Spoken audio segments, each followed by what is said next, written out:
We've already covered bhiomaid, the equivalent to would in English. Bhiomaid sin scineal. That would be great. Bhiomaid is also used to talk about something that used to happen. Just as in English, if we say, "When I was young, we'd play all day," Gaelic uses bhiomaid in this same way. Bhiomaid sin toilichte. We'd be playing.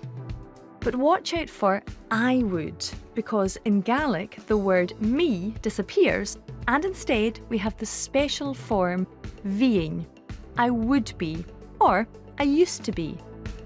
Bhín toilichte I go lán. I'd be happy to go. Or bhín toilichte ó bhoch go tú.